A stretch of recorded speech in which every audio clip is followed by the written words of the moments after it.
रावलाकोट अमीर जमात इस्लामी रावलाकोट सरदार अदनान रज़ा को दीगर ने गाजी मिल्लत प्रेस क्लब में प्रेस कॉन्फ्रेंस करते हुए कहा कि 2022 में रावलाकोट में IT एक्सीलेंस सेंटर का क़याम अमल में लाया गया और तकरीबन 3 सालों में 700 के करीब तलबा को यहाँ IT से मुतल्लिक़ा तालीम और ऐसे कोर्सेज करवाए गए जो प्राइवेट सतह पर इंतहाई महंगे होने की वजह से हमारे नौजवान अक्सर इससे महरूम रहते थे।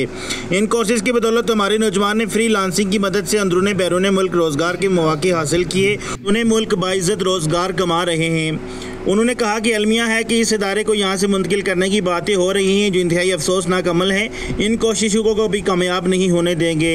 हमने अल्लामा इकबाल ओपन यूनिवर्सिटी के रीजनल दफातर के क़याम के हवाले से आवाज़ बुलंद की, इस बात पर जोर दिया कि खित्ता पुंछ में तालीमी सहूलियात दी जाएँ। CMH के मसाइल के हवाले से 14 दिनों से हम सरापे एहतजाज हैं, जिस हवाले से हमें इंतज़ामी और दीगर मुतल्लिक़ा हुकाम की जानिब से हल और यकीन दहानी की बात की गई, लेकिन अब जब तक मसाइल मुकम्मल तौर पर हल नहीं होते, रास्ते इक़दाम नहीं होता, हम एहतजाज जारी रखेंगे। पाल न्यूज़, रावलाकोट, आज़ाद कश्मीर।